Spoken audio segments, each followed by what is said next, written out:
Morning. Glad to see everyone. Actually, I guess I haven't seen everyone, but last night I actually looked through some of the past directories we've had. Oddly, I picked up an old one, and a lot of the people who have children now or are married, they were still at home with their parents, so you've changed a lot. But actually, I was looking because I miss a lot of people. What's everybody been up to? What do you look like? You look the same, but there's things amiss. Definitely when we come in, see Debbie Christian sometime, greeting. Maybe Henry Robinson, maybe Lonnie, as Lonnie calls it, the liar's bench, sat over there. Or Dale going out to ring the bell. Hearing Mary Ethel, she comes down and counts on Sunday school. Some of those things we miss. This whole past several weeks and maybe weeks to come, our whole life's been turned topsy-turvy. And it's a big change for us, and it's kind of odd. And so we think, what's going on? How do we deal with these things? And so I looked through last night just to remember some of the people I miss seeing. Different things when we come in, see Jake counting, look at the different ones here in the auditorium. Afterwards, I love seeing the kids, and they run over to Harold, see if he's got some candy. I wonder if Harold's got some candy in his pocket this morning. Actually, a lot of things we remember about. And if it was like Stephanie and I, the previous week, Palm Sunday, we started reading every evening what transpired through the week of Holy Week. And we read all through the Gospels each day what would transpire. Last week, as Jason spoke about those 3 days, and we've read through those, but Saturday was silent. He spoke about Saturday being a silent day, a quiet day, but actually, for those disciples, if you can imagine, it was chaos, it was turmoil, it was anxiety, things what's going on? And that's maybe why you're feeling about some things. You like to get back to work, get back to a routine, get back to normal. I'm sure many of you on Monday mornings, you get up and say, well, we're back to the same old grind. I'm satisfied many of you'd like to be back to the same old grind. The kids back to school, you back to work, seeing people, stopping at the restaurant, visiting. But this is one of our Saturdays. The Saturdays, we just don't know what's going to take place.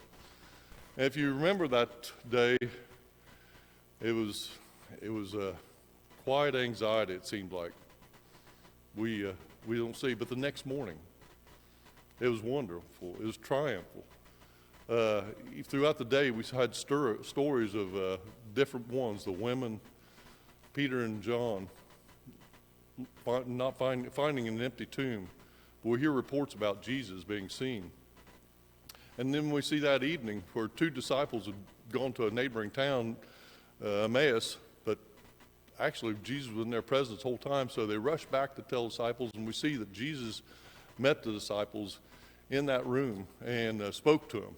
And they were overwhelmed, happy. Now, if you see in John's Gospel, the 20th chapter says Thomas wasn't with them.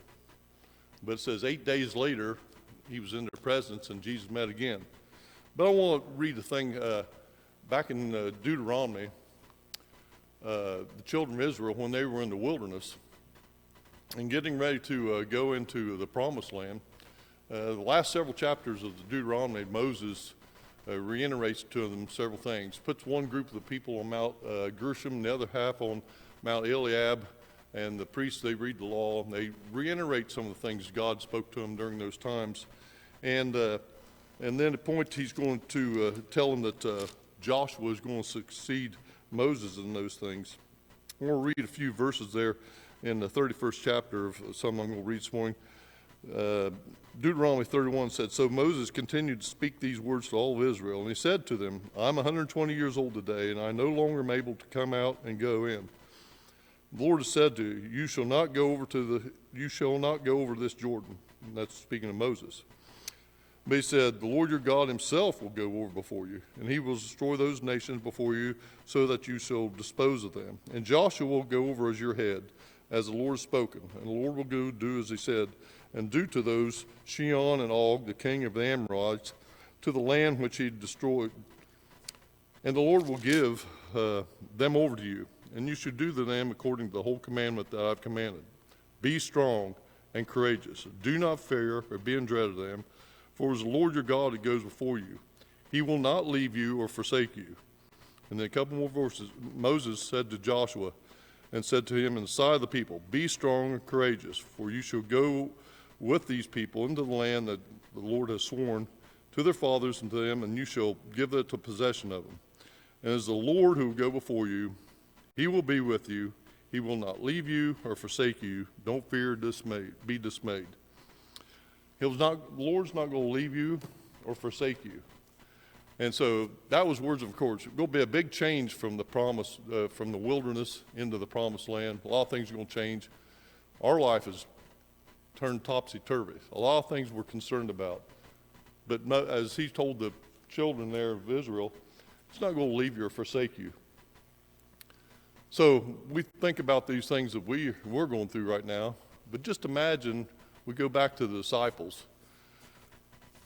What was their world like that following week? Some of them had seen Jesus. Thomas hadn't. But it says the following week, he said he met in that room with them. And as you know, Thomas said, I won't believe it until I see the nail prints in his hands and his side. Well, that evening, we see on the 8 days later, says he met with them. And Jesus approached Thomas, said, put your fingers in my handprints and on my side. And he made that a good confession there. He said, you're my Lord, my God. Now that was basically the 20th chapter. That ends John's gospel. Because he goes on about other things, about many other things were written that can't even be included in this book. But as you know, most of the gospels were written in the mid-1st century there. But John's gospel, he wrote it much later. So the synoptics include a lot of things, but actually they don't tell anything about Peter and his situation. I just wonder how Peter felt the whole time. He'd seen Jesus and these other things, but how he felt about the things he said, I will never deny you. Well, we see a time of silence there, and Peter, or John, maybe in his case, he almost made an addendum or a postscript to his gospel. And the 21st chapter, we see, I call it kind of a restoration chapter. We see Peter and the other ones there up at the Sea of Galilee. It mentions, I think, Philip, Nathaniel, and James and John, and Thomas and Peter, and it says 2 others. Well, we know that Peter, we had the issue there, and we see how Jesus talks about, do you love me? Feed my sheep, tend my sheep, feed my sheep. He goes through those things. Well, I was wondering if all those gentlemen had some things they needed to reconnect and felt like God had forgotten them. And because we see Thomas had made that statement, I won't believe it until I see it. Maybe James and John, they clamored about who'd be the most important in the kingdom. Even their mother came to Jesus, asked about that. And then as you read in the story about the Last Supper, it says there's a dispute rose among them, like who's the greatest? Maybe those two needed some reconciliation with Jesus. Nathaniel, you know, when he first was told by Philip that we found the one that Moses spoke about in the prophets, the Messiah, and he said, well, it's Jesus of Nazareth. And Nathaniel said, what good can come out of Nazareth? Maybe all those men had some issues. They just felt like, does Jesus really care about me and remember me and love me? And I think in my mind, it's kind of a restoration chapter and brings back some of those men and restores them in some sense. We have a comfort there. As I said, he won't leave us or forsake us.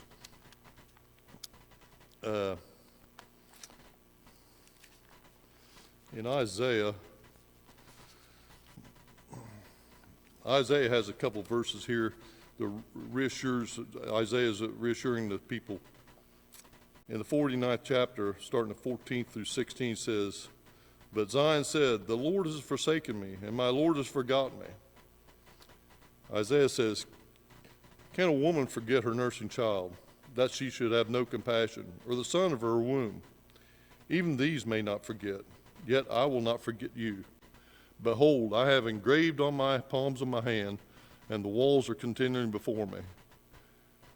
He doesn't just write on his hand. It says he engraves on the hand and remembers us. And so God's not going to forget us through all the things we go through. And maybe those those men we spoke about in that 21st chapter of John, maybe they had a time of healing they needed to go through. Definitely Peter did. But we consider those things. That even David was considered those some things. There's a verse in Psalms 8, verse 4. I think it's, what is man that you dost remember me? Or the son of man that you carest? Now, if you think about that singular verse, it almost seems like God's being condescending in a sense. Why would it remember man? But if you read that whole chapter, or not the whole chapter, the first 4 verses, it says, David's reflecting here, O Lord our God, how majestic is your name in the earth. You have set your glory above the heavens, and now the mouth of babes and infants. You have established strength because of your foes, and still the enemy of your avenger.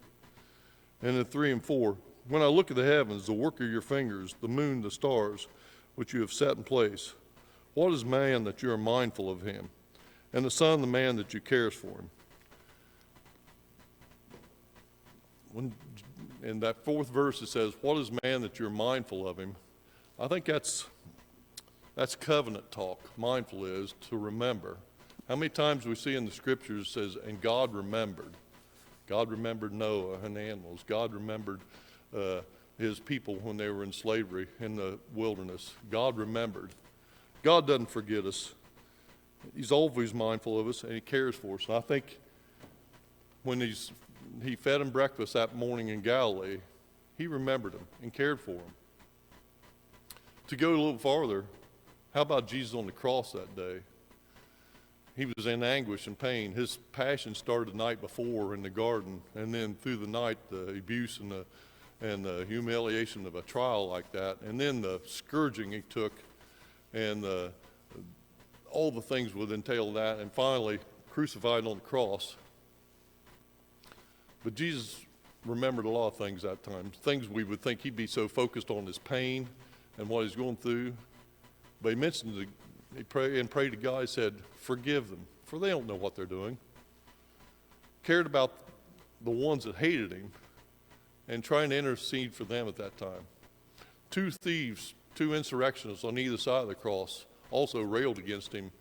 But somewhere through that afternoon, one of them reflected on how Jesus didn't act like the rest of them. He even got on the other thief, said, we're receiving what we are just due, but this man is innocent. And then he answered to Jesus, would you remember me when you come into your kingdom? And Jesus said, today you'll be with me in paradise. Or how about Jesus when he saw his mother and John? He said, woman, behold your son. And then he spoke to John, care for my mother. He cares for us even when he was in pain and suffering on the cross. He cared about the people around him, the ones who were abusing him and killing him, the ones that were observers, and cared for his mother and his friend. If he cares for the people like that in the time he was suffering and hurting and to the point of death, he cares for us. He remembers us. And what better time when we gather around this table, a time of remembrance. It says, do this in remembrance of me, that remember him. What more beautiful way than we take a loaf and break it as he did, remembering of his broken body. Or the juice, the fruit of the vine that was crushed to let the juice flow, and we take it remembering his blood. Remember that while I prayed. Most Heavenly Father, we just thank you for the day. Our world has been turned upside down in the sense we think one of those bowls of wrath have been poured out, what we read about in the apocalypse.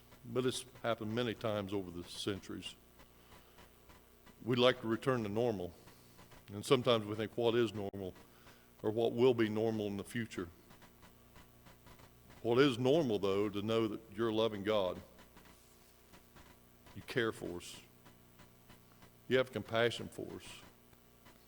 It said you engraved in your hand a remembrance of us. Lord, just give us patience and help us in our anxiety about what's going on here in this world now, let us focus on what you went through on that day at the cross. You conquered death. And eventually that'll be thrown in the lake of fire, it says. Our sins are pardoned because of your sacrifice. God's wrath isn't upon us now. Thank you so much for the compassion, for the love that was expressed on the cross and given us today. These things I pray in your Son's name. Amen.